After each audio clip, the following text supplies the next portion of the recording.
Have you ever noticed that you use the word very again and again when you speak English? Very good, very tired, very happy, very busy. We all do it, especially when we're still building our English vocabulary. But what if I told you that you can replace these simple expressions with stronger and more natural words? Well, that's exactly what we're going to do in today's lesson. Assalamu alaikum, everyone, and welcome back to Vocablish B. I'm Mehek. Today, we're continuing our Stop Saying Very series with Part 2. And in this video, I'm going to teach you more useful English words that you can actually use in your everyday conversations. And just like Part 1, I'll explain each word in simple English and show you how to use it naturally in a sentence. By the way, if you haven't watched Part 1 yet, I definitely recommend checking it out. We covered 30 useful words there that you can use instead of common very expressions. I'll add that video right here on the screen so you can easily find it and watch it whenever you like. But don't worry. You don't need to watch Part 1 before starting this video. You can continue with us right here because today's lesson has a completely new set of words. Let's start with something we all experience sometimes: being very busy. Imagine you have emails to answer, work to finish, messages to reply to, and you don't even have time to take a break. Instead of saying, "I'm very busy today," you can say, "I'm swamped today." For example, "Sorry I didn't call you. I've been swamped with work." Here, swamped means you have so much to do that you feel completely busy or overwhelmed. So next time you have too much work, try saying, "I'm swamped today."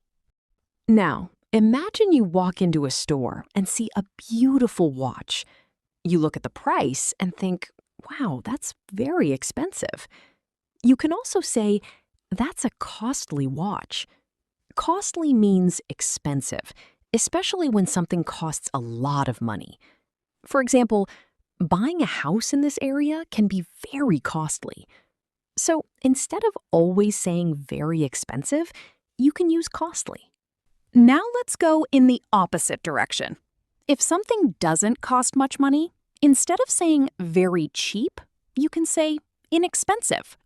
For example, "This restaurant is inexpensive, but the food is really good."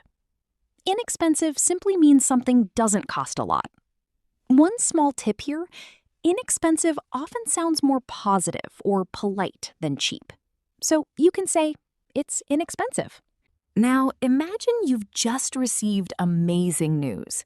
Maybe you got the job you wanted, or you're finally going on your dream vacation. You're not just happy, you're very excited. In this situation, you can use thrilled. For example, "I'm thrilled about my new job." Thrilled means extremely excited and happy about something. So instead of saying, "I'm very excited," try, "I'm thrilled." Now, imagine your friend suddenly gives you a gift you never expected. You're completely surprised. You can say, "I was astonished." Astonished means extremely surprised. For example, she was astonished when she heard the news. So when something surprises you a lot, astonished is a great word to remember. Have you ever watched a video or learned something that made you think, "Wow, I want to know more"? Instead of saying, "That's very interesting," you can say, "That's fascinating." For example, "I watched a fascinating documentary about space." Fascinating means extremely interesting and something that keeps your attention. So if something really catches your attention, call it fascinating. Now, let's talk about something that you really need. If something is very important or necessary, you can use the word essential. For example, "Good communication is essential for a successful team." Here, essential means extremely important or necessary. So instead of saying, "English practice is very important," you can say, English practice is essential. That's a much stronger and more natural expression. Now, let's travel back in time. Imagine you're looking at an old pyramid, temple, or historical building that was built thousands of years ago. Instead of simply saying very old, you can say ancient. For example, these are ancient buildings. Ancient means extremely old, usually from a very distant time in history. So remember, very old, ancient. Now, let's come back to the present. Imagine you just bought a phone today. You haven't used it even once. You can say, I have a brand new phone. Brand new means completely new, usually something that has never been used before. For example, she bought a brand new car. So if something is fresh from the store and hasn't been used, brand new is a perfect expression. Now, let's talk about food. Imagine someone gives you a piece of cake. You take one bite and you absolutely love it. You can say, this cake is delicious. Delicious already means very tasty, so you don't need to say very delicious. In fact, in natural English, simply saying, it's delicious sounds much better. For example, this pasta is delicious. So here's an important little lesson. Sometimes you don't need to replace very with another word. Sometimes you can simply use a stronger word by itself. Now, imagine you're standing on top of a mountain. You look around and see beautiful mountains, clouds, and a sunset. Instead of saying, the view is very beautiful, you can say, the view is breathtaking. Breathtaking means so beautiful or impressive that it almost takes your breath away. For example, the view from the mountain was breathtaking. It's a great word for beautiful views, nature, places, and scenery. Now, imagine a busy market. People are talking, cars are moving, music is playing, and everyone seems to be going in different directions. You might say, it's very noisy here. But if the whole situation is noisy, busy, and out of control, you can say, it's chaotic here.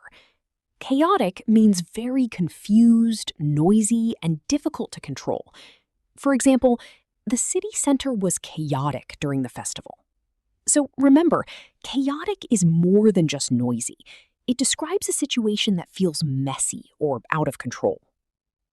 If someone understands things quickly and has a good mind, instead of saying very clever, you can use intelligent. For example, she's an intelligent student. Intelligent means able to learn, understand, and think well. You can use it for people, students, children, and many other situations. So instead of he's very clever, you can say he's intelligent. Now, imagine you're driving on a dangerous road. You slow down, watch the road carefully, and make sure you're safe. In this situation, you can say you're being cautious. For example, be cautious when driving at night. Cautious means careful because you know there could be danger or a problem. So, very careful, cautious. It's a very useful word, especially when you're talking about safety.